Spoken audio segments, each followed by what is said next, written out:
All right.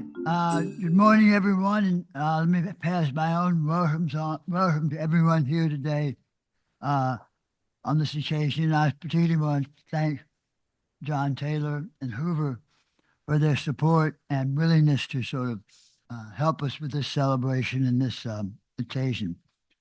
I think next to Levy, I'm probably the longest running member of the SOMC that's still around and actively involved, although it was divided up into two stints.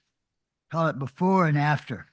Uh, before I joined the Fed, and then after I joined the Fed.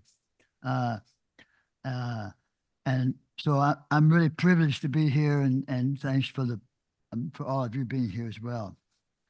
This next session is going to be particularly interesting, I think. Chandi talked to us this morning about the international aspects of economic policy making and even of monetary policy. And so this next session, I think, directly addresses the importance of those international considerations. We are fortunate to have with us this morning a group of central bankers who represent international economies and have all been involved over extended length of time in the development and of monetary policy in Europe and in other countries. And their knowledge and history of that involvement and that practice is really important. And hopefully we will hear some about those involvements as well. We have Jori Rich from the Central Bank of Swiss National Bank. Jori was Director of Research for the Swiss National Bank for over 25 years, was deeply involved in the evolution of monetary policy in Switzerland for many of those years, and knew personally for a long time Karl Brunner and Alan, and has his own perspective then about how that evolved over time. We also pleased to have with us Charles Goodhart, who is probably one of the most influential and knowable monetary economists in the UK. His career extending both to academia as well as work at the Bank of England over many, many years, and so has a tremendous perspective on the evolution of policy in the UK. We also have with us Otmar Issy. Otmar was a part of the Bundesbank for many, many years and was deeply involved in the development and practices at the ECB as the ECB was founded and as it evolved as an independent central bank. And finally, we have with us Axel Weber, who also spent time as president of the Bundesbank in Germany and on the governing council of the ECB for many years. So we have 4 European economists deeply involved in the evolution of monetary policy in Europe, and it's going to be fascinating to hear some of their perspectives about that development, how it tied to the developments of monetary policy in the United States, and even each of them have had involvement at one point or another with the shadow. So we were very fortunate. So we're going to start off, Jori, with your remarks, and we'll go from there. Thank you. Okay, thank you, Charlie. Thank you very much for being invited to this conference. I'm happy to sort of add a Swiss perspective to the discussion. As you probably know, the Swiss National Bank was among the first central banks to adopt monetary targeting. And I would like to share with you our experience. Monetarism, especially the prescriptions by Milton Friedman strongly influenced Swiss monetary policy, but Karl Brunner, who of course is one of the co-founders of the SOMC, he also influenced Swiss monetary policy, not so much as an official advisor to the bank, but through the research staff. Some of these people on the research staff were disciples of Karl Brunner, or they were strongly influenced by him. In Switzerland, the switch to a floating exchange rate in 1973 was a major turning point in Swiss monetary policy. It allowed the Swiss National Bank to control the money supply and to pursue an autonomous monetary policy. Actually, when you look at the minutes of the governing board, you realize that at first the board did not realize what had happened when they started to a floating exchange rate. The main tools of monetary policy, actually not very effective, were credit controls and controls on international capital flows. And they continued business as usual. And I discovered that it was actually the banks who told the Swiss National Bank, well, why are you maintaining credit controls? We hate credit controls. You can now control the money supply, so do that. And this sort of led the board to think about alternatives.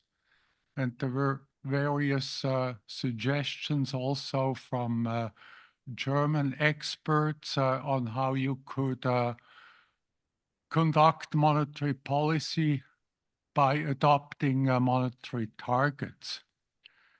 And eventually, the Swiss National Bank shifted to that approach. It set a target for the money stock M1 for the first time at the end of 1974, then continued that practice.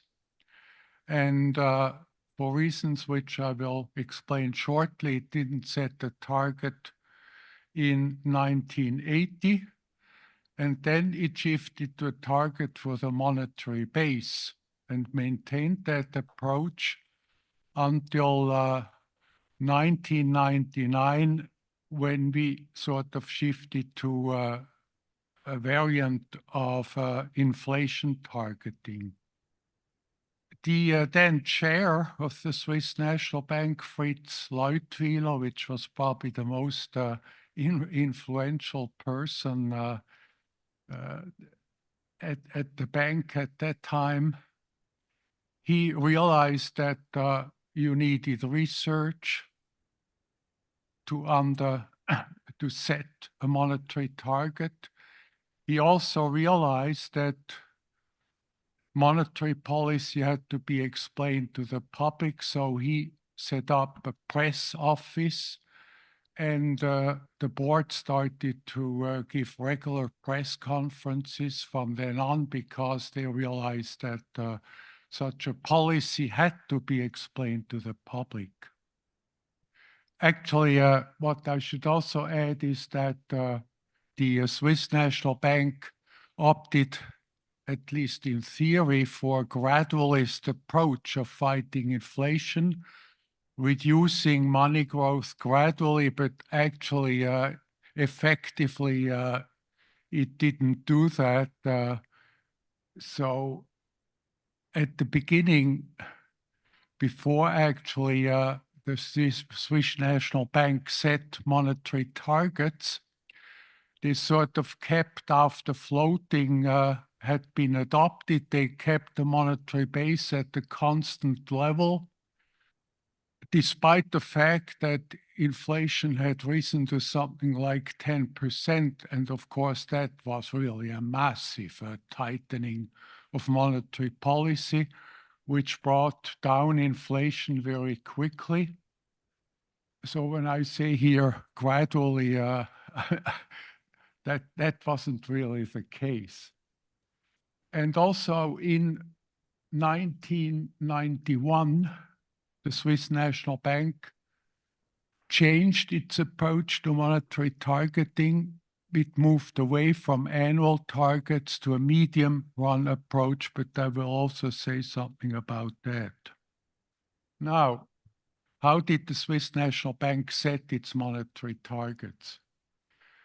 I think this involved two steps. Step one was that we sort of thought about the growth in the money supply that was required in the longer run to stabilize the price level. This involved estimates of the growth in potential output and an inflation objective.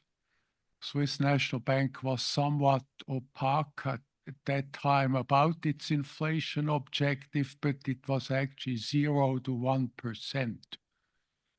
And this, combined with potential growth of about 2%, yielded a sort of longer run growth path for the monetary base of 3%. That was actually, with hindsight, too high, 2 to 3%.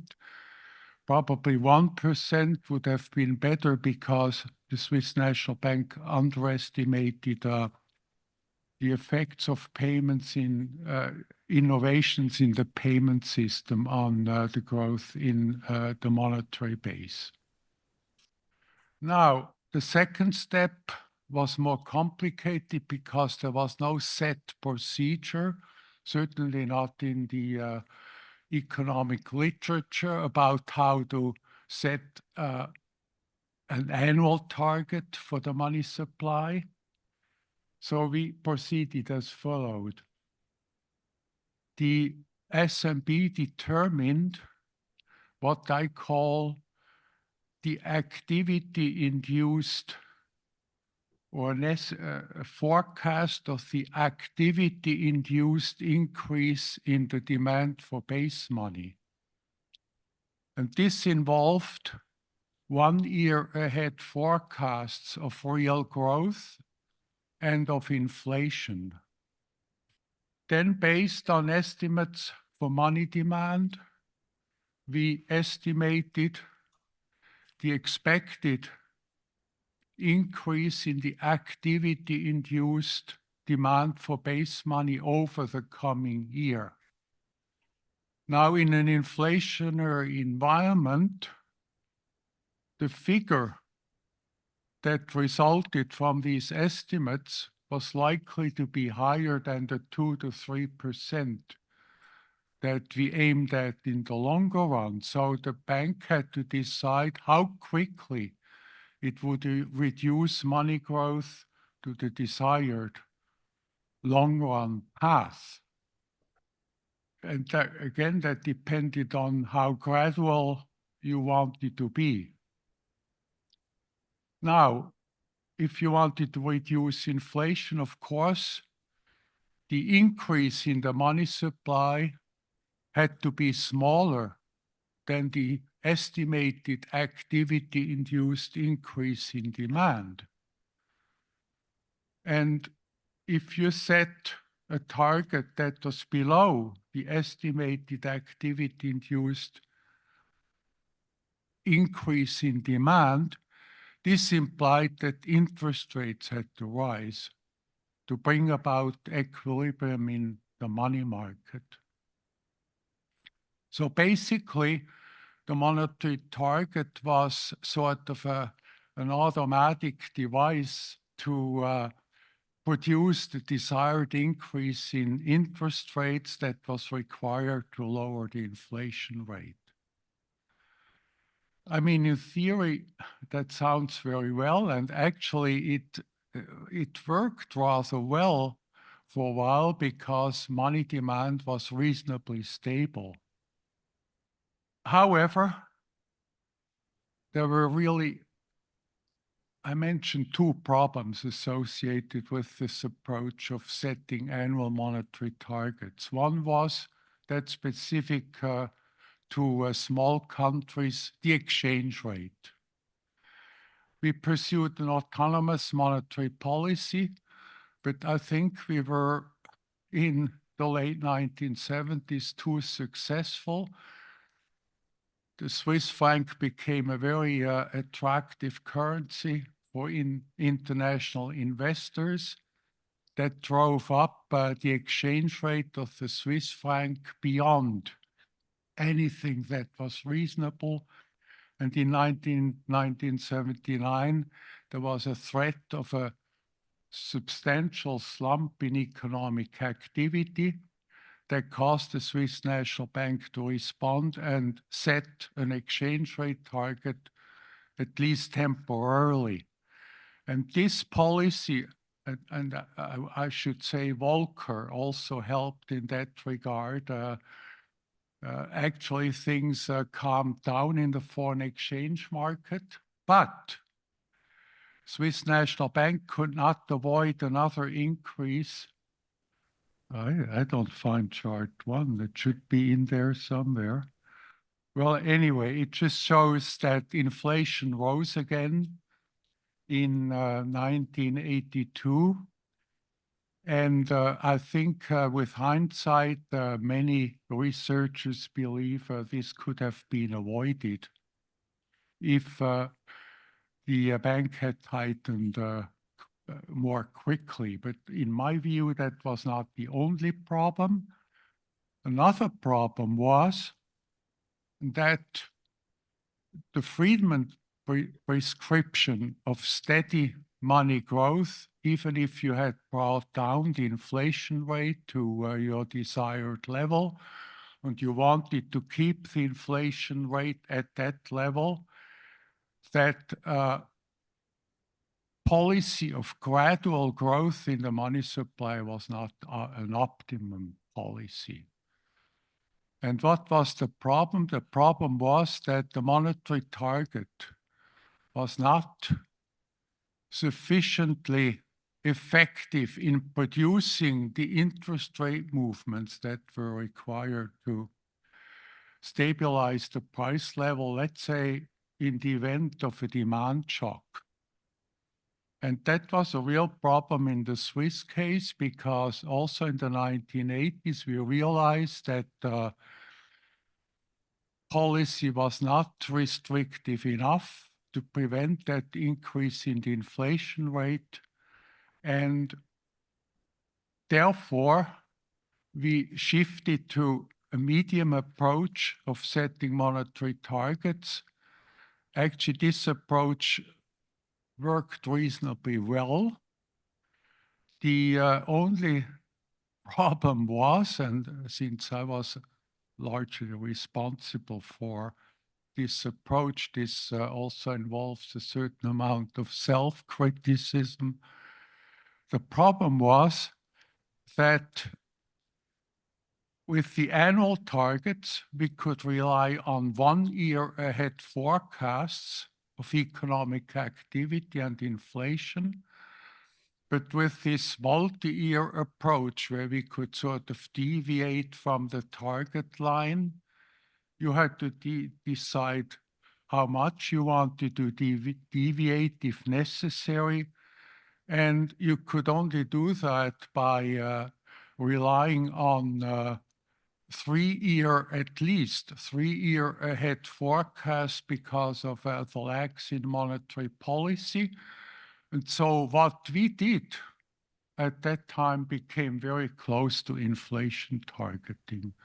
And eventually we said, okay, it's probably much easier just to set an inflation target and then set up the mechanism that the bank requires to achieve this target.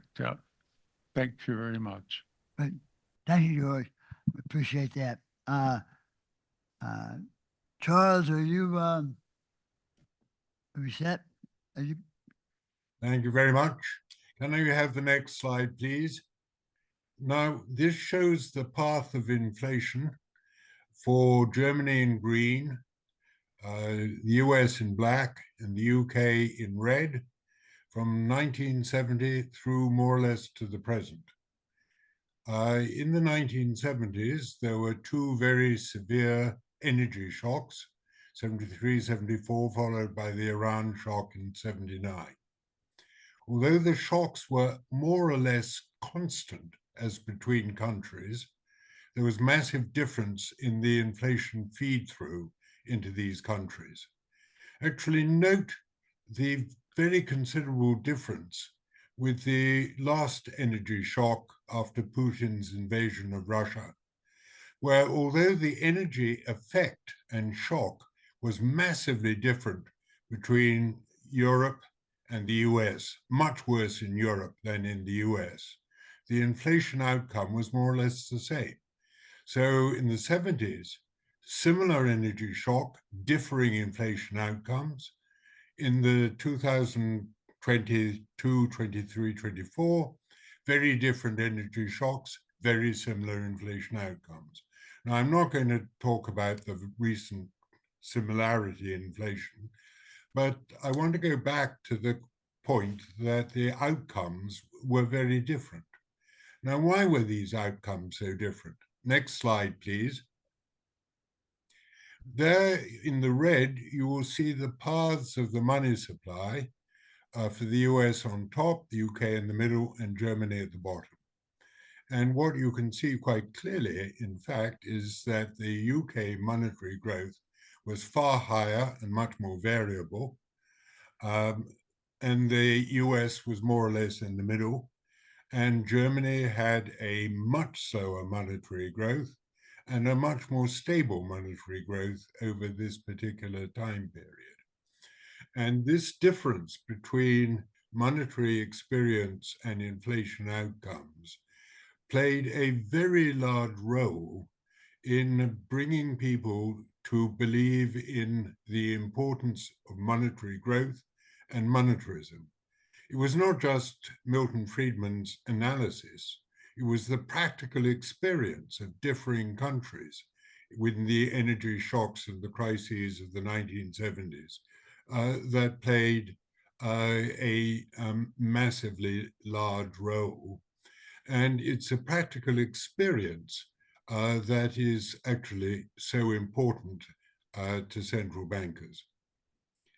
Now, the next thing I wanted to do was, since we were discussing the effect of the SOMC, the Shadow Open Market Committee, on ideas in various countries abroad, I thought that I would do a literature search.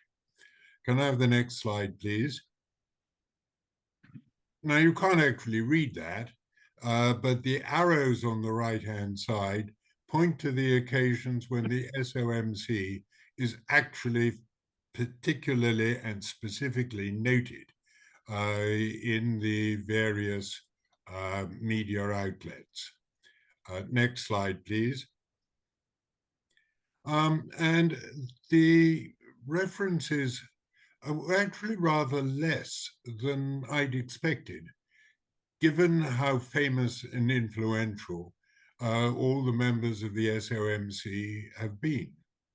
In the UK, there were quite a lot of references, almost all of them in the FT, several in the Times, where Peter Jay and Tim Congdon, who is still going well along monetarist lines, were running the economics editorials for a long time. Very rarely, oddly enough, in the Telegraph. Quite a lot in the news agencies. In Germany, there were a few references, but in all the main papers. Switzerland, several references, mostly in the news agencies. France, a couple in Agence France Presse and Le Monde, and Spain once in Cinco Dias. Several of the reports related to the famous individual members of the SOMC, Karl Metzer, Alan Meltzer, and Karl Brunner.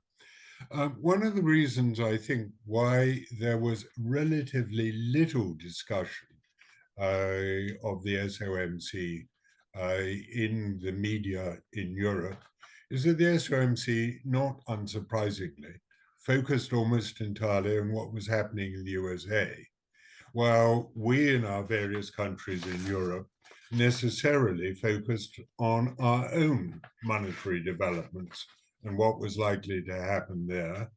And most of us had our own sort of specific sort of equivalents of the SOMC. For example, in the UK, there was a very influential writer, Gordon Pepper, who wrote monthly in Greenwell's Monetary Bulletin, which I think was read continuously by Mrs. Thatcher. And Brian Griffiths was followed monetarism, and again was very close to Maggie Thatcher. Alan Walters was, although he was very strongly supportive of Mrs. Thatcher, was not quite such a steadfast monetarist. In particular, he invited his colleague Jörg Nijans over to the UK to comment on British monetary policy. And that was in what I think it was 1982-83, might have been a tiny bit later. And Nijans surprised everybody by claiming that British monetary policy wasn't too weak because we had very fast broad monetary growth. It was too tight because M1 was growing very, very slowly. And again, one of the problems that monetarism has had has been that there have been very different monetary aggregates, monetary base, M0, M1, M2, M3, divisia money, etc., etc. And they frequently point in differing directions. I'd like to, I think, just end by commenting on one extraordinary event that occurred in the UK, in which Karl Brunner played a major role. In 1981, when a restrictive policy, which I'd been involved in introducing, called the Corset, was removed from the commercial banks, there was, as a result, a surge in the monetary growth, which made the medium-term financial strategy that the Conservatives had just introduced, it appeared to blow a hole in it. I warned both the governor and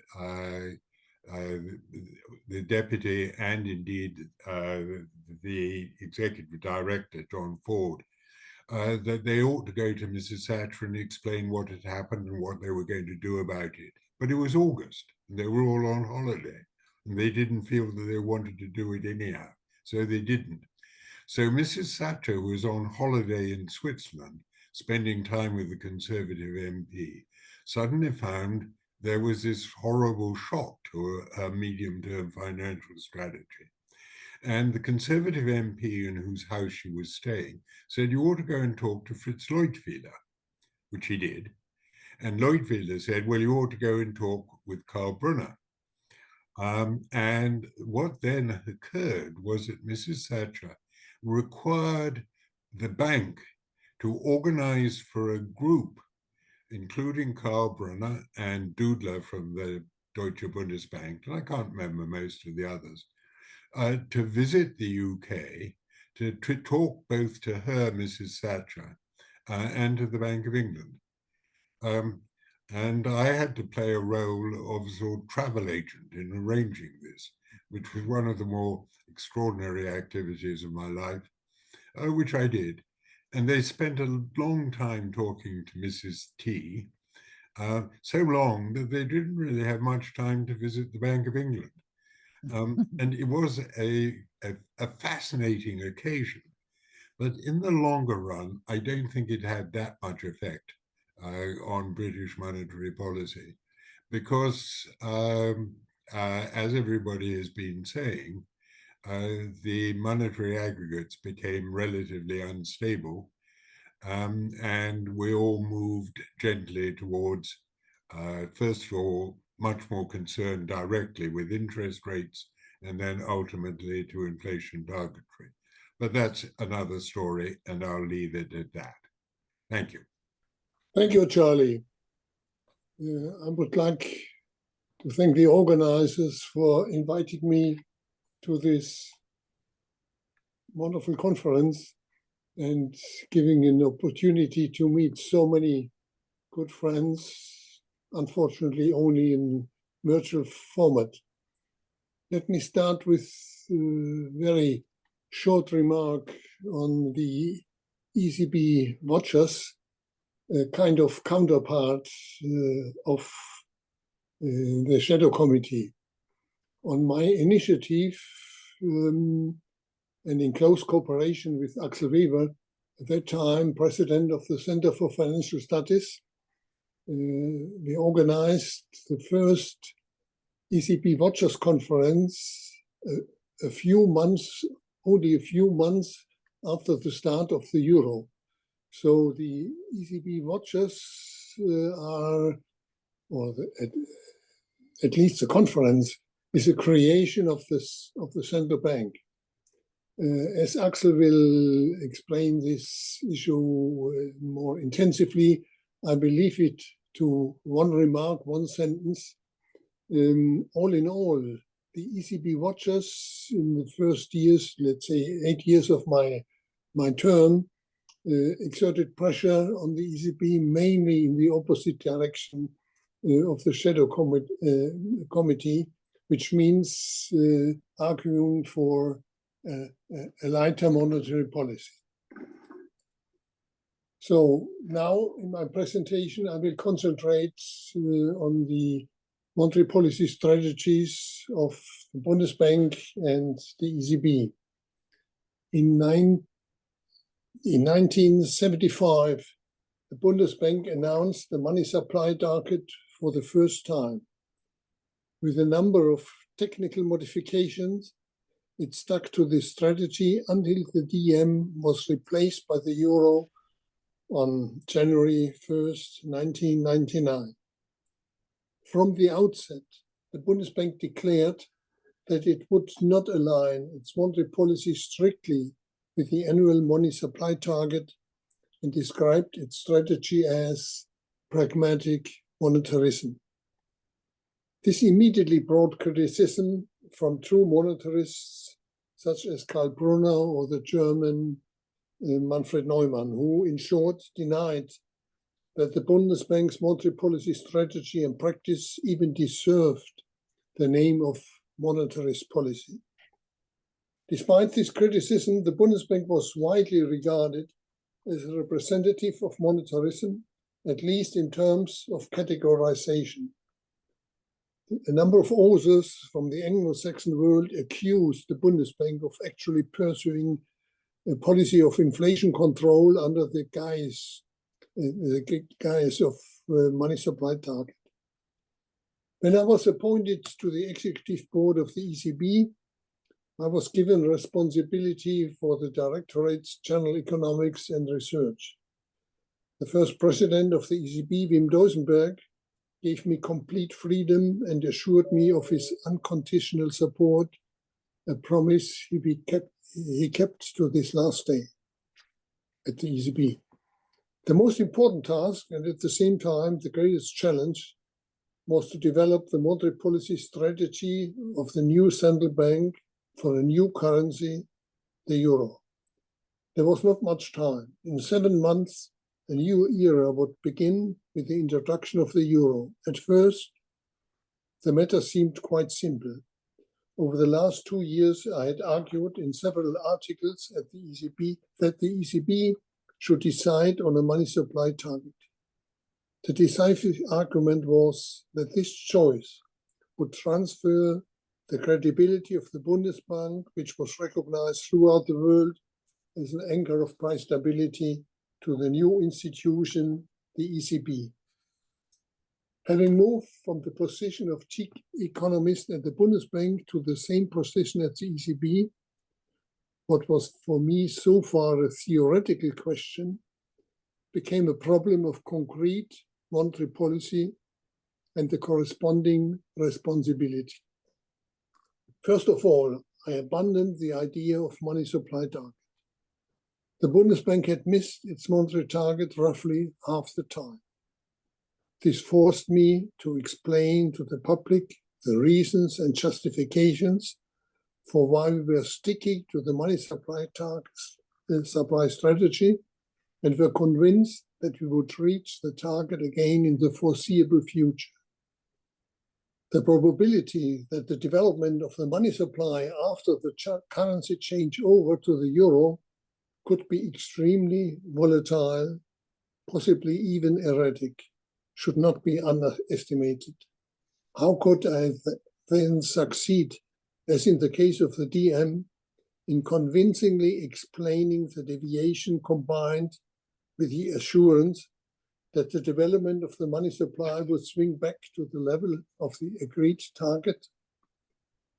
There was a great danger that the ECB would have to admit that its strategy had failed shortly after assuming monetary policy responsibility.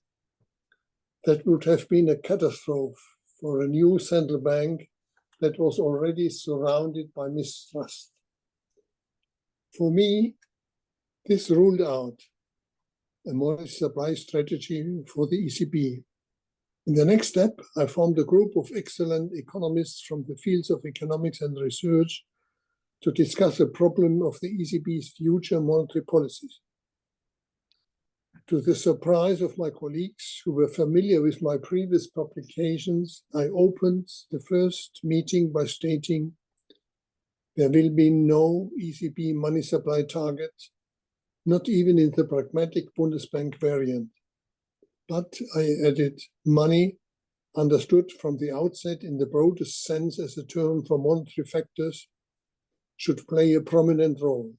Let us develop a strategy that meets these conditions. It was also necessary to take into account the extreme degree of uncertainty associated with the introduction of a new currency. The euro was only created when the decision was made about the 11 participating states on May 2, 1998. It would therefore take a considerable time, well after the launch of the euro, before reliable data would be available. Accordingly, it was also necessary to develop completely new models and projections for the new currency area. As a result of our discussion, I proposed the monetary policy strategy to the board and governing council of the ECB, which was adopted by the council on 13th October 1998 and announced publicly on the same day.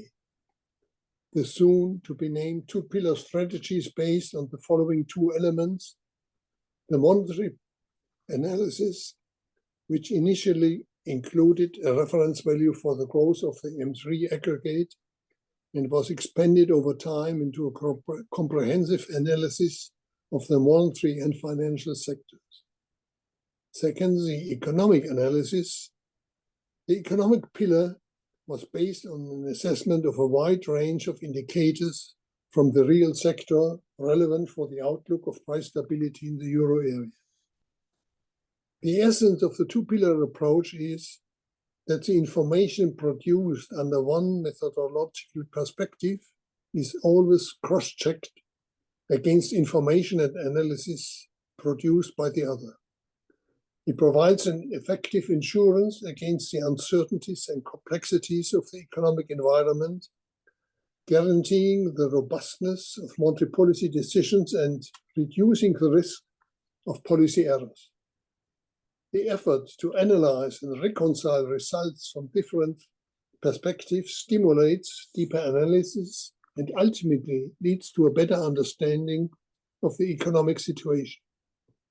A key element of this strategy is the medium-term orientation, which means that the conduct of monetary policy is focused at maintaining price stability over the medium time. To this audience, I must not explain the implications of a medium-term approach.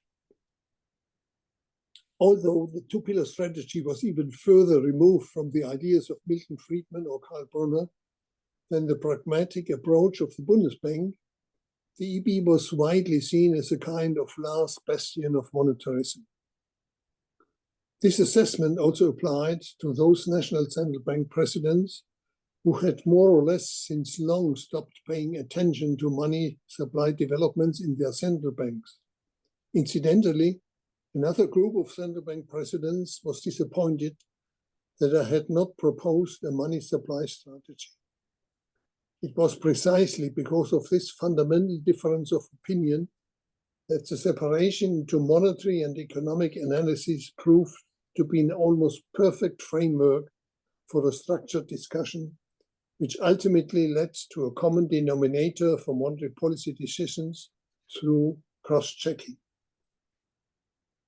For me, as, so to say, the inventor of the two-pillar strategy, it was a constant challenge to explain this approach and defend it against sometimes fierce criticism. This also came from other central banks and was primarily about the importance that the ECB gave to monetary analysis. I discussed the reasons for our decisions in detail with these colleagues and did not ignore problems. I regularly ended such discussions with the comment, let's leave the criticism of the ECB strategy aside for now. But how does your central bank deal with the problem? By simply ignoring developments of money and credit? As a result, monetary policy without any consideration of monetary factors? Monetarism seems to be discredited by the collapse of the quantity theoretical relationship between money supply and prices. This is what numerous authors have pointed out for developments in the 2010s.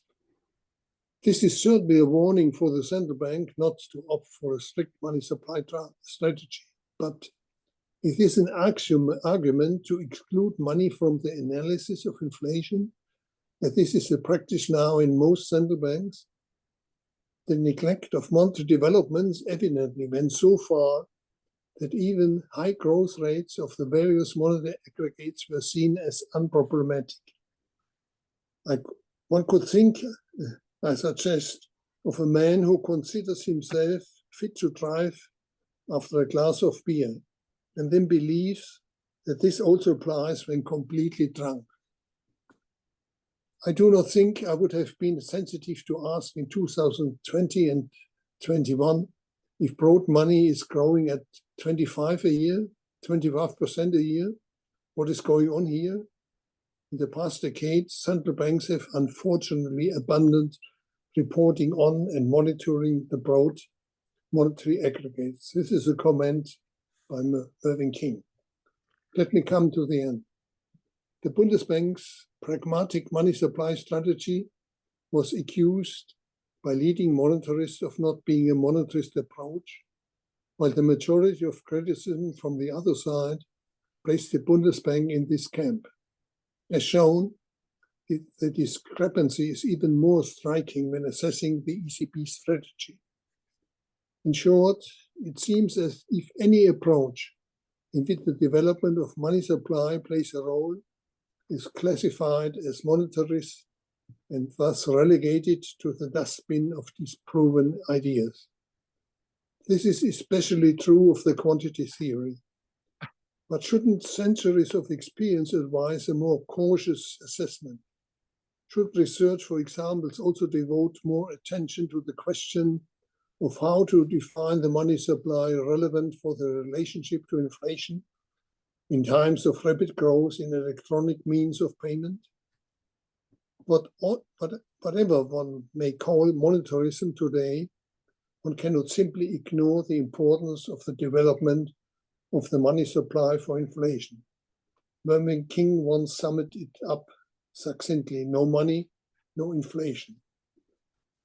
I came across a quote by Joseph on an article written in 1918. I quote, "And all the defects of materialism and the quantity theory, which I've certainly not defended, do not change the fact that in the theories so often condemned under these titles, there's a great deal of sound insight, a great deal of practical wisdom, which even today is a more reliable guide than much of what the writings of the day offer. Above all, there is seriousness and sincerity in them, which we urgently need." This was true for Schumpeter in 1918. Is it true today? Thank you for your attention. Thank you, Otmar. Axel, are we connected? I want to take it off from where Otmar started. I have been very much during my entire younger life been influenced by going to Constance, by later on and listening to Alan Meltzer and Karl Brunner and the many people that are in this room. And when I later joined the Bundesbank as president, at that time, the strategy was already in place. So Otmar talked about that.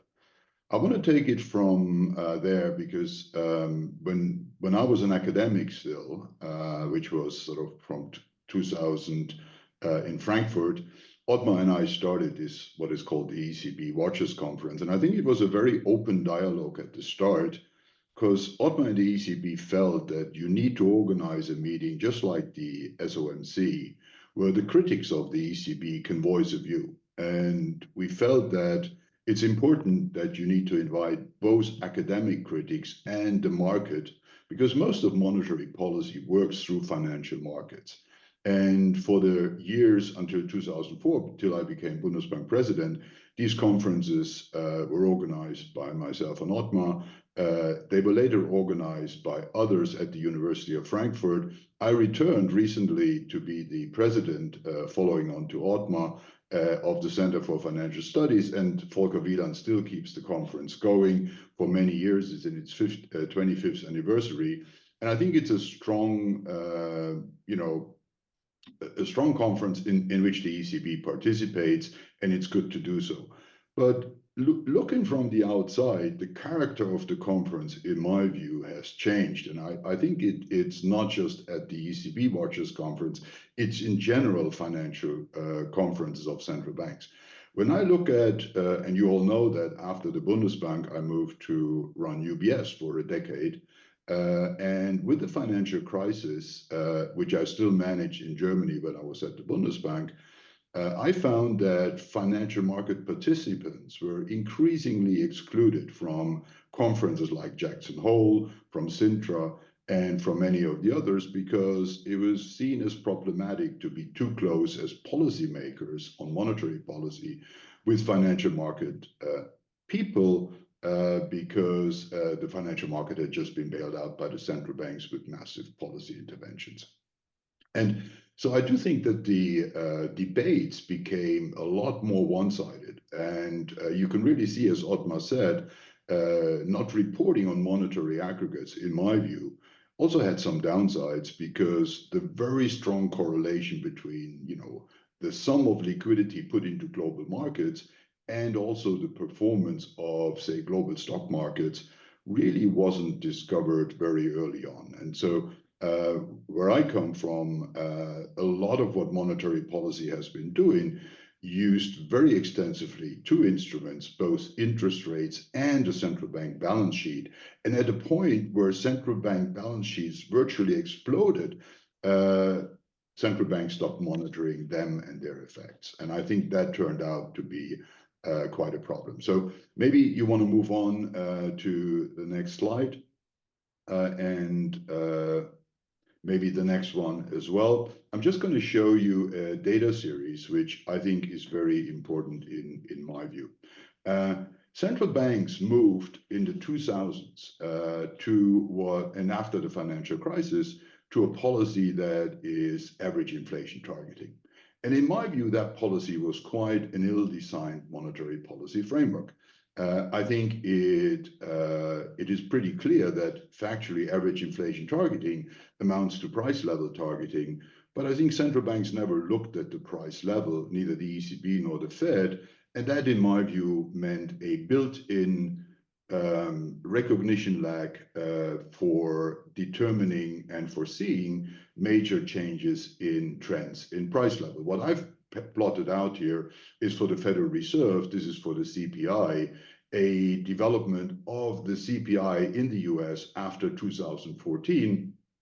And what I did is, at the first data point, I wanted to get some distance from the financial crisis, because that strongly had an impact on the series. But if you look at maybe the next slide, because I think you did take the PowerPoint, but yeah, if you look at the line, it kind of includes what Mickey said before in this morning, that basically in the pre-pandemic period, the average slope of the price level was equal to that 2% straight line if in every month after 2014, inflation had exactly been 2%.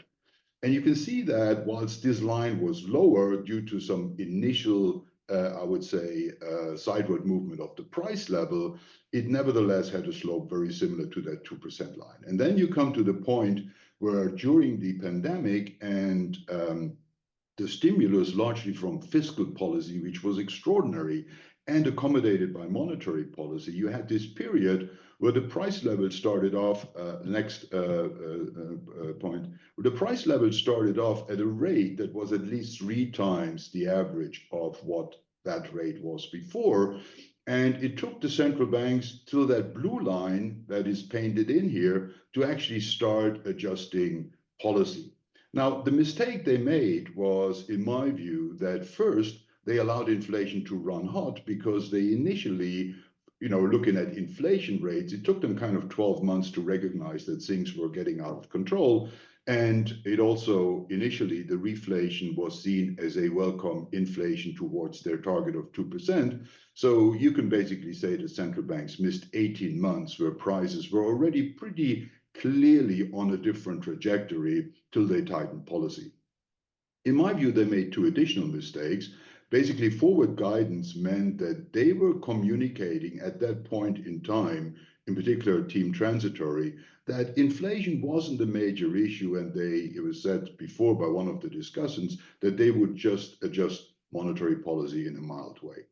They also locked themselves in my view, by basically committing and making a promise that balance sheet policies, that is tapering and ending asset purchases, would happen before hiking, and this led to another action lag in central banks. Now, you can argue, well, the Fed didn't target the consumer price index, so if you move to the next slide, there's 2 more lines painted in. You can see after policy tightened, next one, please, you can see that at the end of that trajectory, which is a projection, central banks moved back to inflation in their forecast, going back to 2%. If you move to the next one, you see the same story. The next, please. You see the next one. Next, please. I painted in the slope here for the PCE, and you can see what also somebody said before, that the PCE rose at a rate that was below 2%, but not much. And then next, please. You can see that you see a very similar takeoff of the price level at the same point in time. And next, please. And you can see that only at the end of when policy started tightening, the projections show a slope that is back to the old 2% line. But the difference is, and I think this is what central banks really have to grapple with now, is price levels are much higher today than they are and were before. And so whilst inflation might be back at a 2% level, I think central banks haven't really grappled with the fact that now prices are 20 to 25% higher, and you see unions and employers seeking adjustment both on the profit side and on the wage side for that loss in purchasing power in absolute levels that has occurred with inflation getting out of control in that period between these 2 lines before policy was adjusted. Now, move to the next one, please. You can see that for Europe, Next, please. The ECB had a inflation trajectory, which in particular at the start in 2014 to 16 had points that dropped below the level of 2014, which led to the discussion of inflation, of deflation risk. But you can actually see that the average slope of inflation in the years before the pandemic wasn't really showing any deflationary risk. It was just a suboptimally high inflation, not 2%, but just around 1%. Next one, please. You can see then how, again, in Europe, that inflation took off. But the difference, next one, please, and next one, please. They use the PowerPoint as opposed to the PDF. If you look at the entire history of the ECB, you can see that basically Presidents Dijsselbloem and Trichet roughly were presiding over a period where the average inflation over this first period pre-pandemic had roughly been on track, with some deviations from that straight line that on average secured a inflation over these 2 decades of around 2%. Now, if you look at the period after that, the period of Mario Draghi and then later Christine Lagarde, you could see that inflation wasn't actually trending towards deflation, despite all discussion at the time, but it was suboptimally low. And a massive stimulus that occurred both through balance sheet augmentation and through interest rates, keeping them at zero or negative, as was the case in Europe, then was followed by a period where in Europe, again, the same inflation outbreak happened. So if you move on, maybe central banks, in my view, didn't do a great job in keeping inflation under control. They did a very good job in regaining inflation control. And if you move to the next slide, you can see that that inflation today is back more or less at 2%. What I was talking before is that hump in between, that in terms of level means a persistent fall in purchasing power that central banks are, in my view, having to deal with, but that is ignored if you just look at inflation rates. And next slide, please. If you look at how that was achieved, next slide, you can see that what we've seen central banks do was the most unprecedented, fastest, steepest, and globally most synchronized rate hike cycle we've seen in post-war history. And you can also see, next one, please, that central banks recently have started to also turn monetary policy restrictive in terms of balance sheets. Balance sheets were reduced in a major way. And if you move to the next slide, I can show you the figure in levels, where you actually start seeing that with the turnaround of monetary policy and rate hikes, you also see central bank balance sheets now contracting. And in my view, this double adjustment of central banks will have pretty pronounced effects on markets and on the economy going forward. The next slide, please. If you look at what the ECB, for example, is projecting after the red period, that hump there, which is the LTROs, has largely been running out. You can see, and this is a UBS projection, I still work with the economists on UBS occasionally, and you can see that over the next decade or till the end of this decade, monetary policy is continuing to reduce very, very gradually. But at some point, the growth of the cash component and of currency in circulation might actually mean that the central bank balance sheet will augment. But in any case, central bank balance sheets aren't going back to where they were before the financial crisis. They're going to a place where central banks will still be in a major way involved in the economy. And if you look at, next slide, please, if you look at what that means, and there is some estimates by the ECB that Philip Lane recently put out, and we're running out of time, so I'm not going to talk about these numbers. The ECB has some good ideas about what the impact of rate hikes and of balance sheet reductions will be on the economy and on the output gap. But next slide, next one, please. What is very important is that both for the Fed and for the ECB, and I want to end on that, you can see in the forecast, again, a creeping in of the perception that everything's going to be fine in 2 years out and inflation is back on target. Now, what we learned during this really unfortunate period is that the number 2.0 there is a modeled assumption that is baked into these forecasts rather than a true forecast. So I fear very much that both in the Fed and if you show the next one for the ECB, the central banks haven't really learned that much from this period because they're still using a communication that is focused on inflation 2 years out in their projection. And we know, and we've seen that is a very bad indicator of future inflation. It's more model driven than it is driven by the data. And I feel very much that sort of before the central banks really focus on getting that one right, there is a risk that this belief that inflation will eventually return to target because that is what is in the models will drive actual policies. And I think that doesn't exclude that a similar policy mistake could be repeated. I want to leave it at that. Thank you. Thank you, Ashley. We have some time for a few questions, but remind everybody is wait for a microphone and tell us who who you are, and please. So questions, comments. Oh, I'm sorry. Yes. Thank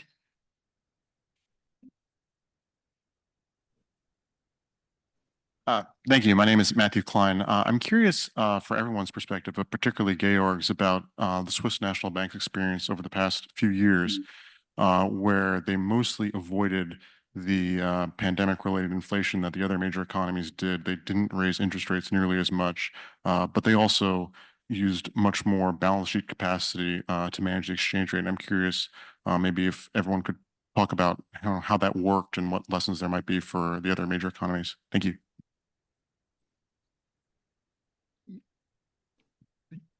Would you like to respond? Well, are you talking about the most recent period? Yeah. Well, I think the Swiss National Bank tightened earlier than most central banks. And the result was that inflation rose to 3.5%, whereas everywhere else, I mean, they rose to 10%. And the exchange rate, of course, served to insulate the domestic economy from these high foreign inflation rates. So I think we are very fortunate in that regard. I have a question of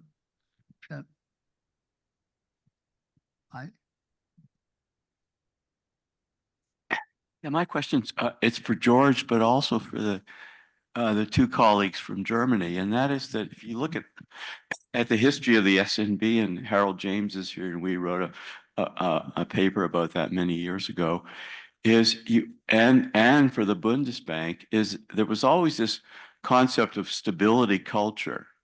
Okay, so sound money was built into the charter of the SNB going back to 1908, 1907, and to the Bundesbank going back to 1948. So you don't have to go as far, talk about monetarism and Carl and Allen and Milton, because they were already thinking that way.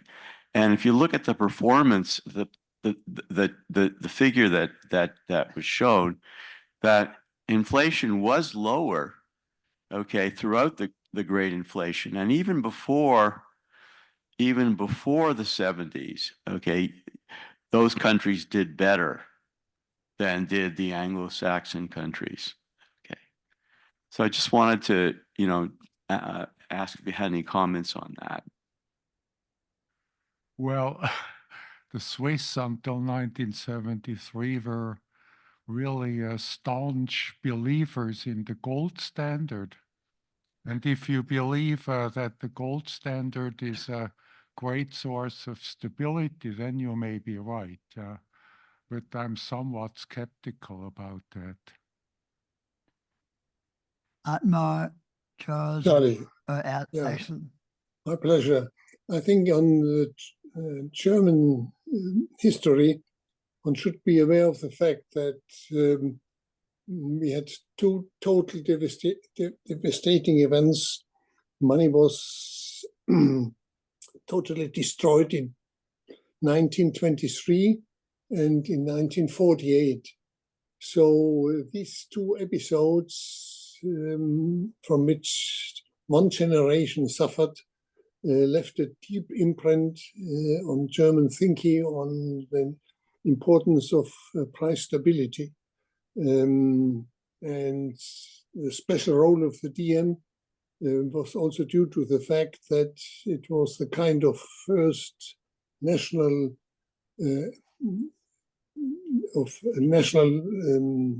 confidence, because anything else was destroyed by the Nazi past.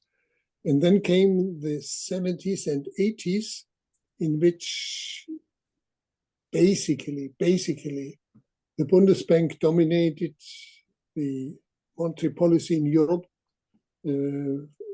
strictly for those central banks who had tightened their exchange rate to the DM. Some central banks very close, like the Dutch central bank, and those countries, central banks, which did not follow the pace of the Bundesbank in the disinflation process, like the French, had to devaluate their currency. And this laid the basis for finally agreeing on the euro, but unfortunately, I think over-optimistic views that all euro area countries would join the same giving the same importance to price stability has not come true. We still see differences, so to say, in this kind of what you called culture. And maybe, Charles, if I may add one aspect, having lived in Switzerland for 10 years, the last 10 years, the Swiss National Bank has an exchange rate target, and they intervened massively in the foreign exchange market, but they couldn't prevent a 20% appreciation of the Swiss franc, and that cushioned domestic inflation, as an exchange rate against the development at home being the same as inflation was developing abroad. Plus, the Swiss National Bank, like the Bundesbank in the old days, never looked at inflation being a big problem if it was in the range between 0 and 2%. There wasn't this very strong fixation on 2% having to be the number for inflation. And I think that pragmatism around inflation, being consistent with stability in a range of 0 to 2% under an exchange rate target helped Switzerland to not import the same inflation. Since inflation was a global problem, it isolated somewhat Switzerland from that. But I don't think it was, it's a small open economy. So the degree to which they could isolate themselves completely, as George was saying, was not perfect, but it helped that the exchange rate appreciated. But that brought some hardship on another front for the domestic economy. Thank you. Excellent. Any other questions or comments?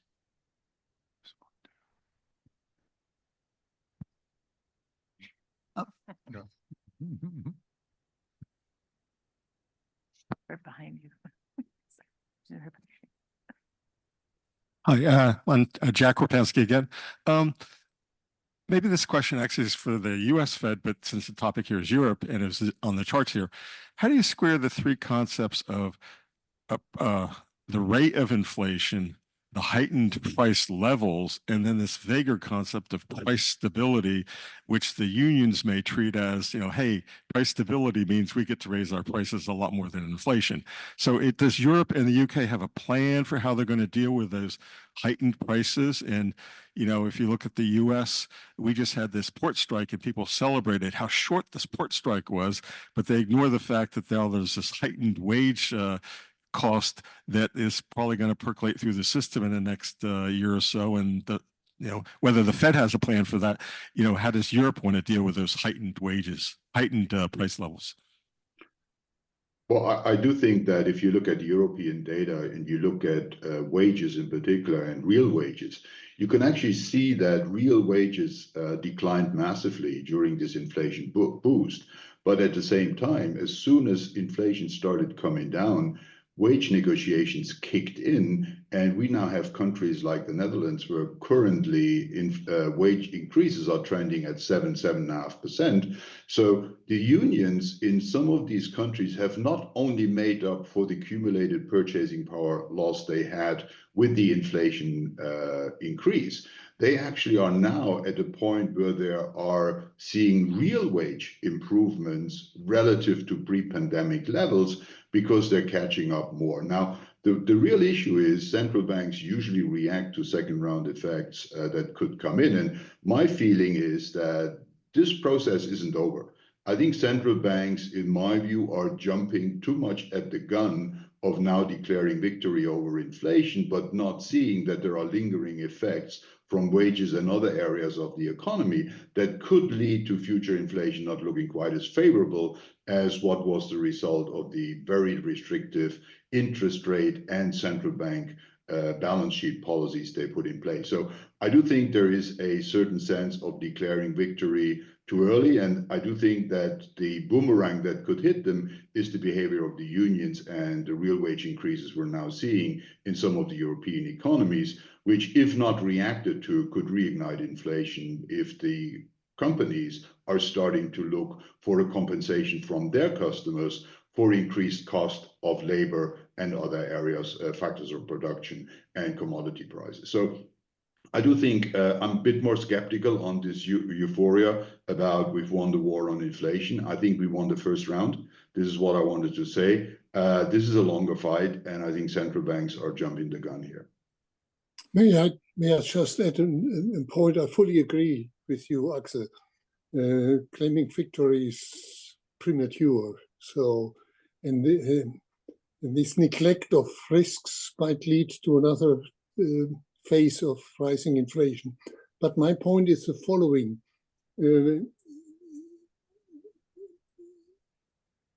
Unions ask for compensation of inflation. I think we have to separate two things. This period of inflation driven by commodity price increases meant a huge terms of trade loss for the economy. And for this part, no compensation theoretically should be accepted, because this is a welfare loss which has to be borne by the whole country, by all groups. And no group can exclude from this process, should be excluded. If the unions still ask compensation for this trade loss inflation part, then we will have a continuing process of rising inflation.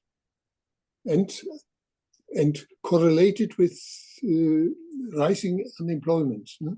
These two things then unfortunately may come together.